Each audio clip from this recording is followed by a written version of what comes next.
Has there ever been a president quite like Donald Trump? Twice impeached, convicted on 34 felony counts, an inciter of insurrection, and yet back in the White House after a 4-year absence. He's the first president since Grover Cleveland in 1892 to win a non-consecutive second term. But Trump would rather compare himself to William McKinley, who came after Cleveland and was a natural businessman, to quote Trump from his inauguration speech on Monday. Now, McKinley, who was a proud American imperialist, assassinated in 1901 and succeeded by Teddy Roosevelt, is set to have his name put back on Mount Denali in just one of a dizzying number of executive orders that Trump made on his first day back in office. Who better to talk about the unprecedented historical moment that Americans find themselves in than a historian who's made a name for herself as a prolific writer on Substack, where she has over 1 million followers, for her nightly Letter from an American. She's also a professor and a best-selling author who interviewed President Biden twice. Heather Cox Richardson joins me now. Thank you so much, Heather, for joining me on Mehdi Unfiltered. It's such a pleasure to be here. So, looking back, Heather, on all of the inaugurations you have watched in your life, not just as a professor and a historian, but in your entire life, where does Mondays stand in comparison? How does it compare to other American presidential inaugurations?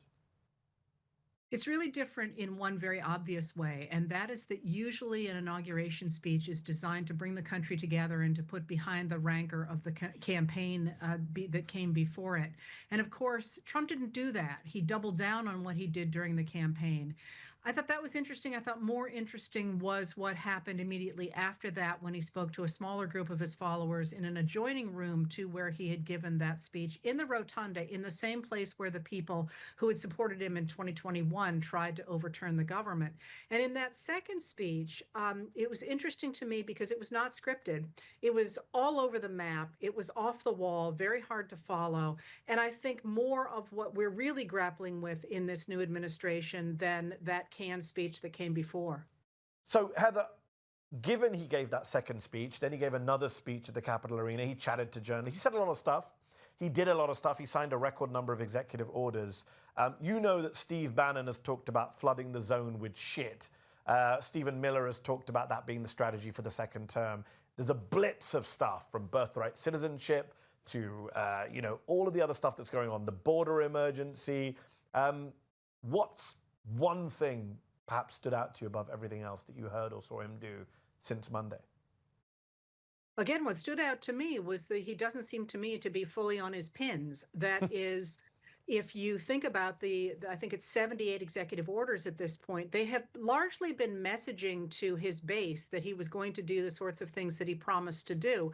Now, if you actually read them, a lot of them are already being challenged. It looks like they really were in many ways signaling. I'm not to suggest here that people aren't going to get hurt by them, but it seems once again that he's trying to bring his professional wrestling performance back to the White House. And, one of the things that's really interesting in this moment is, to me, is that it's very easy to break things.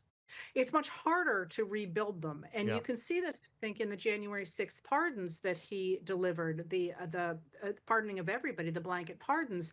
A lot of people voted for Trump with the understanding that he really wasn't going to do the things he said he was going to do, that this was all window dressing. Yeah. And now as he is actually doing them, I think the combination of the fact he is himself seemingly not at the top of his game, and he's delivering things that many people expected would not happen, is going to mean he's going to face a lot of unrest a lot more quickly than a new administration usually does. Yeah, the number of liberals, progressives who told me during the election campaign, oh, Mehdi, stop taking him literally. He just says this stuff. It's not really going to happen. And here he is on day 2, night 1, pardoning violent insurrectionists, domestic terrorists, as he said he would, to be fair. He mentioned William McKinley, the 25th president of the United States, very favorably in his inauguration speech. A lot of people don't know McKinley. Can you talk a little bit about William McKinley, his presidency, and why it is you think Trump likes him? Yes, I can. And it just astonishes me that William McKinley is having the moment he is right now. Trump is actually confusing two things in William McKinley's life. One is his career as a representative, a member of the House of Representatives, where he was chair of Ways and Means. And as chair of Ways and Means, there was an enormous pushback in America in the late 1880s against the tariffs that were protecting big business, which was colluding to raise prices against ordinary Americans. The Republicans promised to, when they elected Benjamin Harrison, they promised that they would what they called reform the tariff, which they understood, people understood to mean that the tariff numbers would come down, that the levies would come down, making products more affordable for other Americans. In fact, under William McKinley in the House of Representatives, they raised those tariffs. That's the 1890 William McKinley tariff, or the McKinley tariff. And it was so unpopular, the Republicans got just swept out of everything in 1892.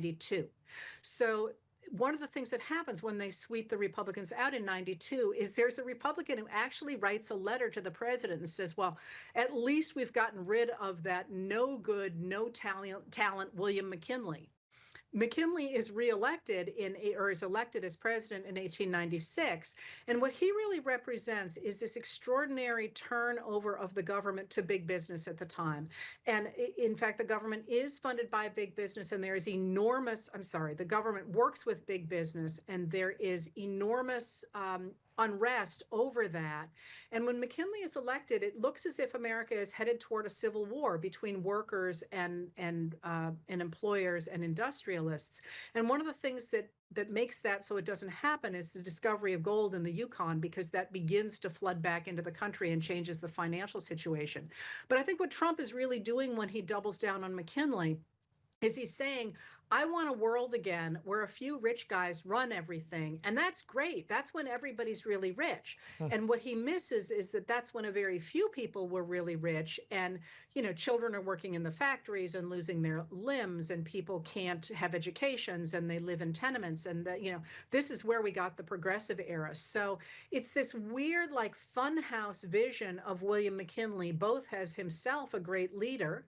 He was really known as being in the pockets of the industrialists, and this attempt to redefine the Gilded Age, which has historically not been remembered well as this moment that we want to get back to. And I just have never in my entire career seen anybody who said, gee, it was really great to have 7-year-olds working in the factories. Let's go back to that. Although maybe Sarah Huckabee Sanders and some Republican governors may want us to go back to that in terms of child labor. It's interesting. I wonder, someone like Trump, when the assassination attempts happened last year, maybe that makes him think more about William McKinley, who was assassinated in office. Maybe that's more him putting himself back in history, not that he knows very much about history. McKinley, of course, was also the president on whose watch American imperialism really ramps up in terms of building an empire. And Trump spoke about putting a flag on Mars during his speech, which appealed, of course, to Elon Musk in the audience. Trump called it America's manifest destiny. Heather, why should we be concerned by that phrase? We should be concerned about that phrase for a number of reasons. But one of the points that is important here is that William McKinley, in fact, is associated with imperialism, the late 19th century American imperialism that led to the American Navy ending up in places like the Philippines, for example. And it's important to remember that the McKinley tariff changes the tariff walls around the country, including putting up new tariff walls on a certain kind of refined sugar that comes into the country. And sugar was the most profitable trust in that period in the 1890s. So one of the reasons that people are willing to take over sugar producing islands like Guam, for example, is because they can then bring in those products without having to go through those tariffs. One of the things that I would look for with Trump's tariffs is always a financial dimension of it. When he threatens to put on a tariff, I wonder to what degree he will simply be shaking down an industry to say, hey, come over here, and you're not going to have to worry about those tariffs anymore. And that may, in fact, be part of what he's doing with Canada. That's different than the whole idea of manifest destiny, which happens in the 1840s and the 1850s and is largely a period largely a concept that comes out of the American South. And that's the idea of empowering individual white men to take over lands and take over the property of their neighbors. And that is based not only on economics, the idea of spreading, they didn't call it capitalism at the time, but spreading a certain kind of trade economy. It's based in religion, the idea of spreading Protestantism instead of Catholicism into places like the regions where the Catholic Church had been very active. And of course, it's also predicated on race, the idea that white people should oversee the actions of people of color and of people of what they considered lesser religion. So that's going to be Mexicans and indigenous Americans, primarily in the American West. And that idea that somehow America is special with its democracy, its economy, its religion, and its race is going to be extraordinarily potent in the 1840s and the 1850s. And where it's going to lead, and I think this is an important piece of it, where it's going to lead is the idea that so long as people, and by that they mean white men, vote for something, that's what the country should do. And Yeah. of course, what they are voting for is to take over the lands first of indigenous people, but also of Mexicans and soon to be Mexican Americans. And that's going to get written into our history as late as the 1890s. The idea that you will see in places like Frederick Jackson Turner's frontier thesis, that slavery was a blip. It really didn't matter, because what really mattered was that people voted for it. People, again, being white men, voted for it. And that's a real upholding of American traditions. I think that's incredibly dangerous. And it's one thing I don't think we focus enough on by nowadays recognizing how heinous things like the institution of human enslavement was. We forget that there's a long period of American history where people celebrated that as a triumph of democracy, not as a perversion of it. And that's what's inherent in Manifest Destiny. And while William McKinley is different than that, Trump obviously is picking up on those impulses, even though I suspect he would not make it through his master's comps to try and differentiate between those two things. Well, I was going to ask you about that. I mean, Donald Trump, prior to maybe a few months ago, a few years ago, would have no clue who William McKinley was. He wouldn't know if he was an employee of the Trump organization. He had never heard the phrases manifest destiny, I'm sure, in his life. Stephen Miller, Steve Bannon, these are the kind of people who feed him these ideas. You mentioned, a lot of this is predicated on race, on white men. Stephen Miller obviously had a great input into that inauguration speech, just like he did in the 2017 American Carnage one. How worried are you about the influence of some of these ideologues behind Trump? Well, I'm terribly worried about it. And I would worry even more about Peter Thiel, Curtis Yarvin, Elon Musk, the tech bros who are making common cause with the MAGA Republicans because they both share an interest in destroying the federal government. That's where they're really able to work together. You can already see that splitting apart, by the way. Where I am less concerned than I expected to be after only 2 days now of this administration is where we started, the performative nature of the executive orders, for example, is suggesting to me that the danger is less in this moment. And again, we don't know what's going to happen in the future, but it's less in their ability to use the federal government in such a way that it forces upon everybody a reality or a governmental system that we don't want, as much as it is in, again, where I started, that it's very easy to break things. It's very easy to fire the head of the Coast Guard and the head of the TSA and to say that the FDA can't do things. It's very easy to stop things from happening. It's harder to build them. And that simple destruction that I think Trump and his people are engaging in already is going to be a real problem for a lot of people. Now, we'll see what happens when they start to try to use the federal government to do things like conduct mass deportations, how effective they are at that. I'm sure people are going to get hurt, or people are going to get hurt. I'm not going to take a bet on how efficient that's going to be. You mentioned Elon Musk, who is the richest man in the world, owner of the most influential messaging platform on the planet, and is now an official American government advisor. Is there a precedent, Heather, for someone like Elon Musk in American history? I mean, the Rockefellers, Henry Ford, none of them come close, do they? Is there anyone like Musk that we've seen before in American history? Well, we can point to people for sure. I mean, you think about the elite Southern enslavers, they had their advisors. People like William McKinley, and before him, Benjamin Harrison, had Andrew Carnegie. I mean, you certainly had these people, but there's a really big difference between them and somebody like the tech bros that we're talking about, like Elon Musk, who, first of all, has at his disposal, apparently now, the most powerful government in the world. When we talk about Andrew Carnegie, for example, the US government is important in America. it's not terribly important in the rest of the world at that point. We don't yet have a big global footprint, and we won't Good point. until really after World War II. So there's that problem. There is also the problem that even though Carnegie did write for the papers, or some of the later people in the 1920s had some media reach, we have the problem of the fact that these tech bros have control over very large digital platforms that determine many of the ways in which we live. They also determine our public speech. And that is truly frightening. It is truly frightening, and this is the era we're entering now. And in many ways, it is sui generis, as you point out. America wasn't like America before. There were figures like Musk, but not quite like Musk, and Trump is Trump. And that's where you and I agree a lot. During the first Trump presidency, a lot of people looked to historians, scholars of fascism for context, for history. And this is not a country, let's be honest, Heather, and I say this as an American citizen who's an immigrant from abroad, this is not a country that really studies history very closely or has a long memory. There's a real goldfish tendency to a lot of Americans. So people like yourself and Kevin Cruz and others, and Ruth Ben-Ghiat, a good friend of mine, became very prominent during the Trump era for giving historical context from both other countries and the US, got big followings. And then you got critics as well, as is the nature of things. And some people say they call you Twitter historians, dismissively, or resistance historians. And the argument against people like yourself, and I wanted to get your response, is that you give Democrats a pass and suggest Donald Trump is an aberration in US history, when in actual fact, he's a product of bipartisan US institutions and of American capitalism. And I just wanted to get, what is your response to people who say that? Well, first of all, I would not say that he is completely divorced from American history at all. I've argued just the opposite, that he is a continuation of the Republican rhetoric since the 1980s. But I think you're asking a larger question, and that is, there are two larger questions there.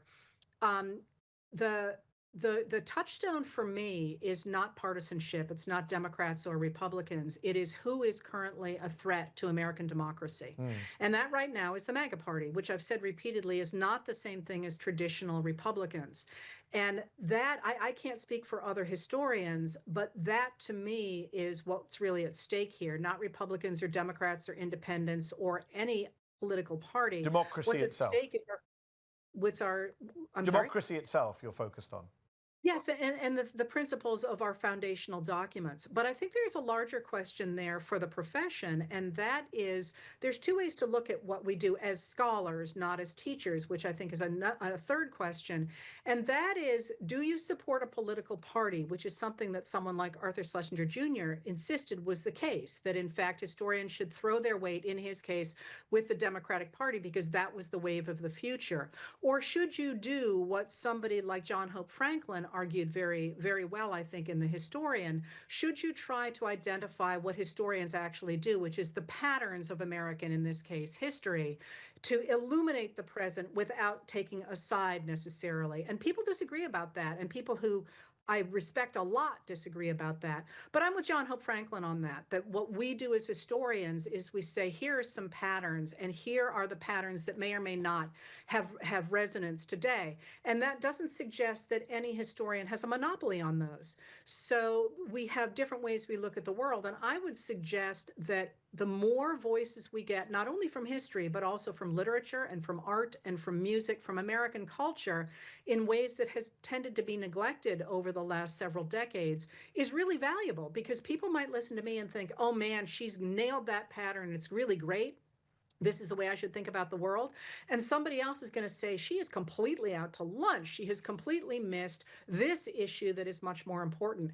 And neither one of those are necessarily wrong. They need to be in dialogue with each other. And I love that we are now listening to voices again that for so long, just simply were getting no traction at all in popular America. I have to say, well, I laugh a little bit at the idea we got huge followings. Because we still are historians. It is really shocking to me the degree to which so many people who simply paid no attention to history at all before this moment, literally paid no attention to history at all before this moment, are sort of waking up and saying, maybe William McKinley matters. Why does he matter? And that I think is very healthy because until the 1960s, people did read history. They did Yes. care about history. They learned quite a bit about it. And I think it really matters. No disagreement from me on that, for sure. You interviewed President Biden twice, including once last year. And last summer, after that disastrous debate of his, you were one of the people who was saying he didn't need to step aside, and it might be a mistake if he steps aside. There was a whole intense debate. We were all involved in it, taking different positions. We've learned recently from the New York Times that Biden's team were keeping negative polls away from him. They were surrounding him with aides, so news cameras wouldn't capture his, quote, awkward bearing when he walked outside. I'm just wondering, given I didn't get a chance to interview the president last year, when you met with him, what was he like? Did you at the time, now looking back with the benefit of hindsight, think, actually there was an issue with his age or his competence or his health? No, I didn't at all. And I again look at accomplishments. And that administration accomplished extraordinary amounts of stuff. So as I said to somebody, if this is if this is age, give us more of it. What I did see is somebody who has a stutter, and that a dear friend of mine has a quite a serious stutter as well, and so I'm accustomed to listening to that. I think what is one of the issues about talking to historians is that if anybody interpreted what I was saying last year as a defense of Biden, that was a mistake. I think if you look back over, you will see what I was saying was that Biden and Vice President Kamala Harris had managed to nail together a coalition that there's a reason that they were the president and the vice president, and that was going to be extraordinarily hard to replicate. I think Vice President Harris tried to do that by putting Minnesota Governor Tim Walz next to her. But what I said was that when you change a presidential nominee this late in the game, it's very, very difficult to keep that coalition together. And so I recognize that if you got rid of Biden and didn't put Harris in there, you would have completely splintered that coalition. And in retrospect, of course there are always things that you can sit back later and say, oh, they could have done this, they could have done that. But in a way, the idea of not replacing him at the very end, you could argue that was justified at this point because, of course, she did lose. Or you could say, well, he should have done this, he should have done that. I was just suggesting that if you looked at the few occasions in which we had something like that, Humphrey primarily, you'd have a problem. And people disagreed. And like I say, that's disagreement's a good thing, I think.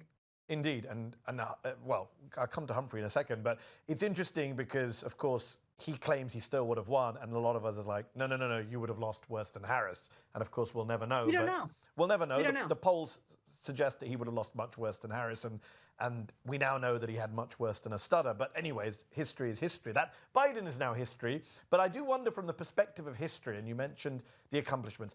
I get a lot of heat from folks on the left because I did an interview with The Guardian in 2023 when I was promoting my book, and I said he's the most impressive president of my lifetime. People always forget the second line, which is compared to all the rest, which is Ronald Reagan, George Bush, Donald Trump, Barack Obama, and Bill Clinton, not the highest of bars with the exception of maybe Obama.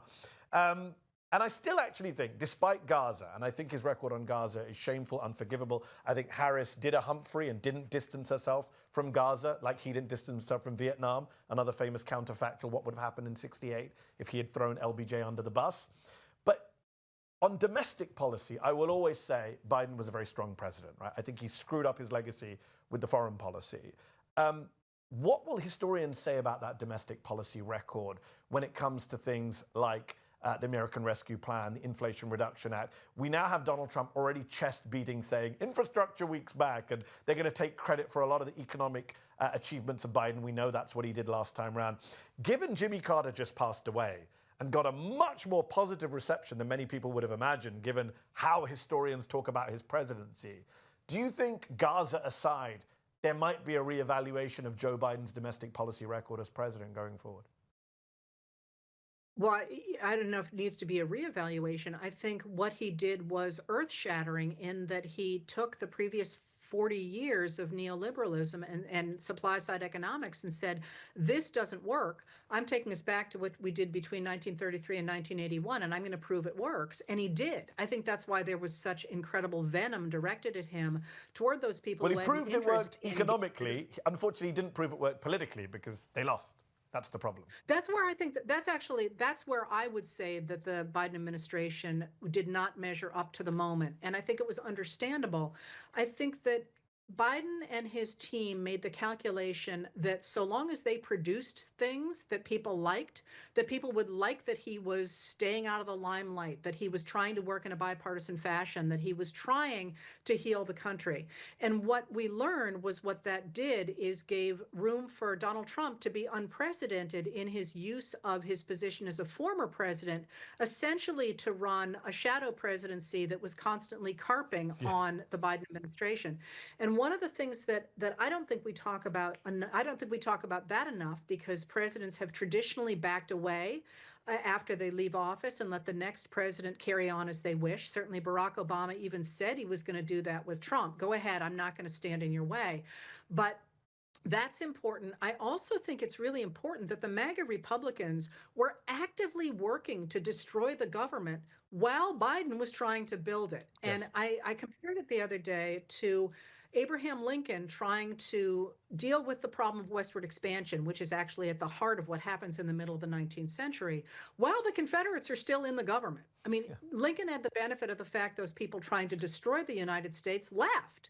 In Biden's case, they stayed, and that required a different approach to politics than the Biden administration put on the table. Yeah, one of them was Speaker of the House for a while, Kevin McCarthy. Just days after the election, you went on Jon Stewart's podcast, Heather, and you said the following, quote, "What this rejection of the Biden economic plan has shown to future politicians is that there is no upside in trying to invest in ordinary Americans." If that's the case, how do you see Democrats moving forward to win back voters who have rejected them? Well, first of all, it's worth remembering that Trump did not win 50% of the American voters. More people voted for somebody else than voted for him. I think there's a lot of things that we're going to have to deal with going forward. And not by we, I mean the American people. The democracy, the mechanics of our democracy are badly out of whack. We know that. I mean, the Electoral College is a Supreme Court is a mess. The representation in the House of Representatives, if in fact it were still the way the framers of the Constitution had designed it, we would have more than 1,000 people in the House of Representatives. Those things all need to be on the table. We also have the issue of the fact that we've got a demographic change going on in the country in terms of age, I mean, not only in terms of who are the people here. But one of the things that I expect to see going forward is a much clearer articulation on the part of the Democratic Party of what they stand for and how they are going to implement that. And on the same, by the same token, the MAGA Republicans have articulated what they stand against, and they have articulated the idea that they want to create essentially Christo-fascism and impose it on America through a strong government. That is really unpopular. So either they're going to have to impose that by force, or a new version of the Republican Party, whether it has the name Republican or some different name, is going to have to reach back into its ideology and emerge around that idea. And what that looks like, at least historically, is Republicans beginning in the 50s, began to articulate a world that looks much like what Biden put in place. We invest in people in the bottom, they produce a lot, they support people in the middle, they in turn produce more than they consume, and they support a few industrialists and financiers at the top, who in turn support people at the bottom, hire people at the bottom. The Democrats, in contrast, rising when they did, tended to see the world as, I always think of it as like a teeter-totter or a seesaw. There's the haves and the have-nots, and the role of the federal government is to balance the two between them. I could absolutely see the Democrats coming around and saying, you know, really taking advantage of the fact that Trump has doubled down on billionaires and on the support of billionaires at the very moment that Americans made clear through their support of the man who shot Brian Thompson, the CEO of a healthcare insurance company, that we are seeing now a populist moment based in class rather than in culture. And that would be a game changer as far as I'm concerned. 100% agree with you. Last question, final question, Heather. How do we keep hope alive over the next 4 years? The way we always have. You know, we keep hope alive by the fact that what American democracy was always about was the concept of human self-determination. And the idea that we are somehow in a position that's worse than we've ever had it before. I mean, it's true in some ways, but talk to African Americans in the South between about 1874 and 1965. That was no bed of roses. That was a dictatorship, a one-party state that gave them no rights. The way that people overcame that was they worked together in communities at the local level, at the state level, and they reinforced the idea that having the right to be treated equally before the law and a right to a say in your government are two of the most profound principles of humanity, not just of the United States of America. So I think we get out there and we continue to do what we've been doing since 2017, organizing to remind people that this is our government. It's not Elon Musk's, it's not the billionaires, it's not a few evangelical Christians who want to impose their will on the rest of us, but this is really, at the end of the day, up to us. And in the past, we've managed to bring things around. We can only hope. Heather Cox Richardson, thank you so much. Appreciate you. Nice to be here. Did you like this video? Don't forget to subscribe to this YouTube channel and turn on notifications. For exclusive content and to support our independent, unfiltered journalism, head over to Zeteo.com. Your support matters.